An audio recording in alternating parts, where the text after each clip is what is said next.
Yo! Guess everybody, we are back for some more Kagurabachi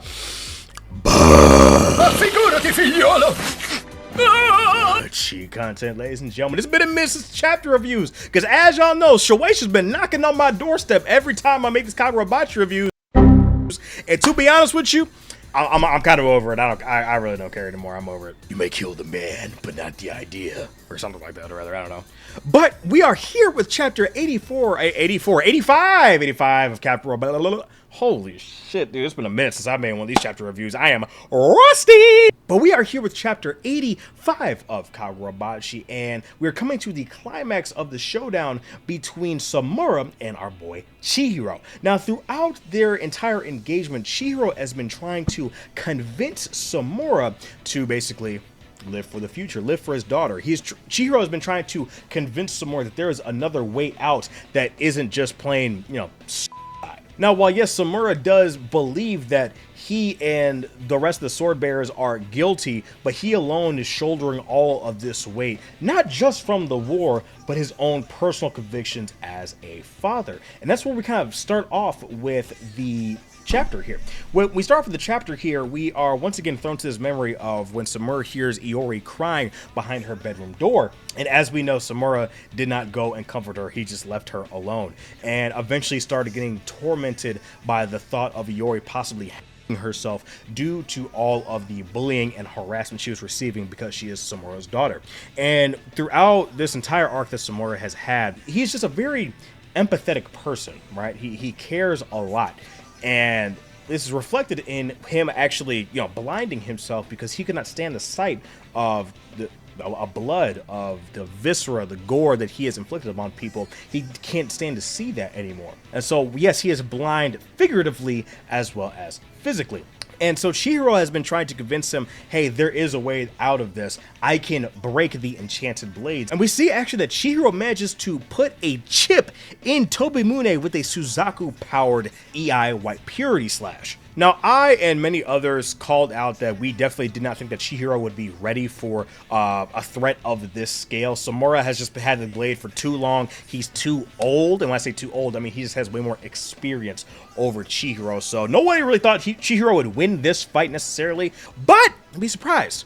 Now, as someone that likes, you know, agenda and those types of things, whenever people talk about Naruto and talk no jutsu, I think what Chihiro does here is he did lose the battle physically. Yes, Samura could have killed him at any time, not any time, but Samura eventually, as the battle was going longer and longer and longer, Chihiro had been accumulating way too much damage, and he would have lost and unable to stand up at some point. But the ideological battle, Samura did lose. We'll get to that at the end of this chapter. So Samura actually repairs Tobimune with a Suzaku. Now, it's funny because a lot of people, including myself, thought that the enchanted blade itself could not be repaired. They just thought other physical objects and body parts could be repaired, but not something like the enchanted blade. We thought that it was null and void if it was that case, but it's actually not.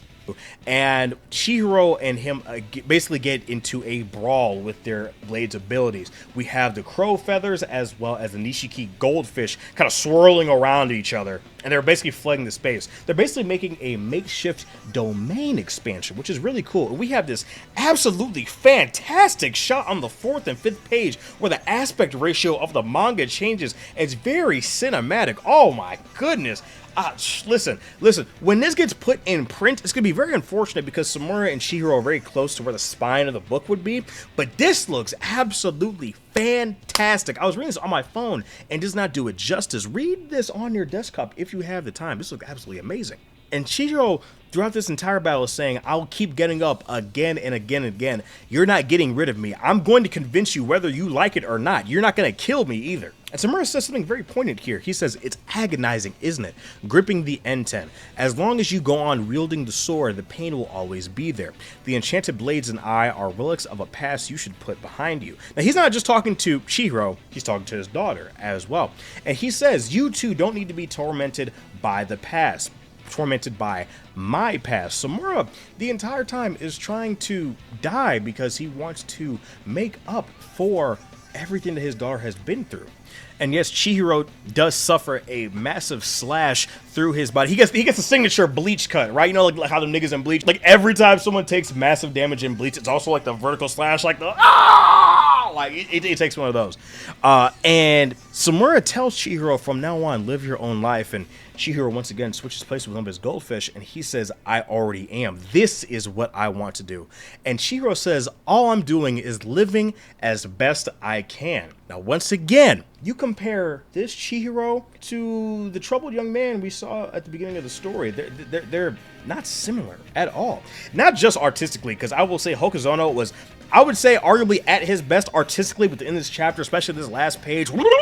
If you look, Chihiro is saying, I'm doing all I can. Even you compare it, what he's saying here to when he was fighting against Hirohiko, when he's talking about, I'm going to hell, I'm living all this vengeance and da-da-da-da. I'm living as best as I can. And it's because I'd rather have a past I'd rather die for than forget. Chihiro says, there's nothing I want to throw away, even if it hurts. I'll trample over all of it and keep moving forward, no matter how long it takes. Dude, I love this shot of Chihiro here. It's one of the most detailed, expressions we've had of Chihiro. I love the up-close shot of his hand wrapped around N10. I love how, dude, the range of emotions Hokozono has improved on. Yes, I need the anime now, chat. I need the anime now. Hey, look, 2027, 2028, it might be here. I don't know, chat. I'll be there. You'll be there. I don't know. Hopefully, JJK Season 3 will be here by then. Anime Expo, no trailer, no nothing. Just, oh, we're working on it. Fucking. I want JJK Season 3.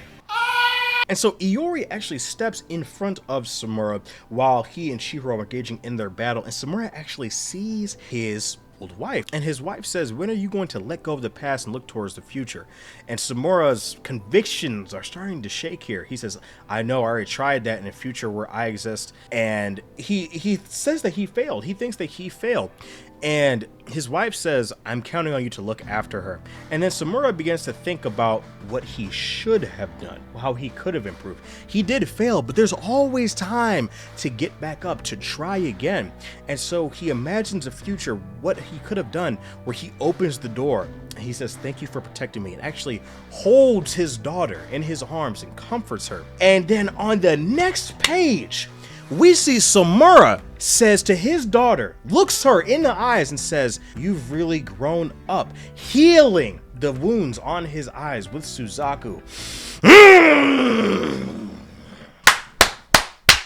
This nigga Hokozono was cooking, chat. He was cooking. Now look.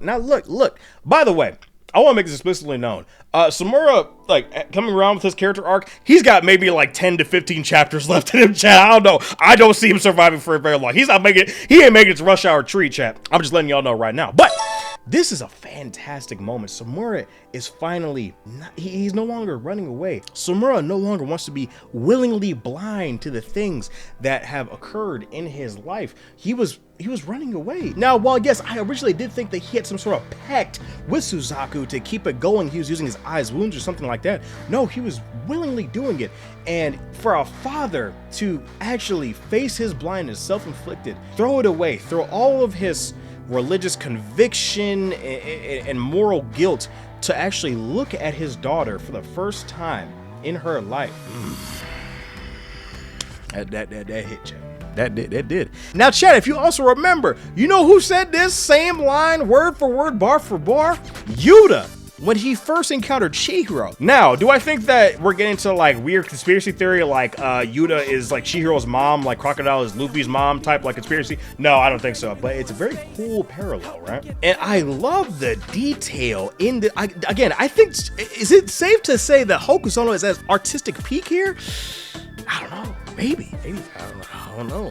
I love it. I love this chapter. I love this entire fight with Samura. You guys, very shortly in the next couple of days here, should be getting my thoughts overall on the Swordbearer Assassination Arc and where I think it compares to the other Kagurabachi arcs. But to say that I think this one's the best, I'll leave it for that video. But you let me know what you think. I've loved this entire fight with Samura as well. We have so many funny, you know, aura farming moments. I love the Masumi coming in for the assist. I'm very curious to see what this means for both Samura and Iori's character. Now, do I think that Samura will die and Iori will take up Tobimune? Maybe. I could also very easily see the next chapter we go back to the Kamunabi raid and what's going on there, because I definitely do want to see Asami versus the guy with the mustache and the samurai. I definitely want to see that. But Samura's character arc has been extremely entertaining. This arc definitely tackled a big issue I had with Kagurabachi up to this point, where again I said that I think Kagurabachi's biggest weakness is I want to get the camera out of Chihiro's face, pan around, show me some other stuff going on in the world. So we had the Rakuzaichi with Hakuri, and then we have this arc with Samura and everything going along with him. So I'm very curious to see what else Hokozono has in store for us, y'all. Good stuff, good stuff, good stuff all around. Again, fantastic art of Chihiro here. It's going to be many people's profile pictures. I know a lot of people said that they got spoiled on this specific Samura panel with leaks and all that. That's unfortunate. I'm sorry that happened to you. Again, if you indulge in leaks, just please don't be an asshole and don't post it publicly and things like that. Don't spoil it for other people. I just love how determined our boy Chihiro is here with, man. I love how determined our boy Chihiro is here, man. With a shattered hand and everything else, he's exhausted. He's been fighting nonstop for what for us feels like hours at this point, but probably all of this craziness with like Hirohiko and Samura and all that, it's probably happened within like what, past like hour and 30 minutes, if that. I don't know, it's insane. But man, oh man, what does this mean for Chihiro's character? Don't know. I think he'll be happy to see Iori and her father kind of rekindle their relationship. I would not be mad if Samura ultimately exited from the story, but I want Chihiro to get some mentorship and some, you know, skills from Samura. I think that's definitely necessary. Also, very random thing. Apparently the inventor or originator of the EIY purity style is alive. Apparently that was revealed in the latest volume extra, but they just don't know where his location is. So I don't know, maybe Chihiro has a training arc with him. I have no idea. But yeah, most likely next chapter we'll be going back to the Kamunabi raid, seeing what Uraha as well as Hakuri are up to. But yeah, very good stuff this chapter. Let me know down in the comments below what you guys think of this chapter of Kagurabachi. Did you guys enjoy it? Did you hate it? Yeah, this is your boy Dad. If you guys think you guys so much to join me on this video, please make sure you leave a like and subscribe, and I will see you in the next video.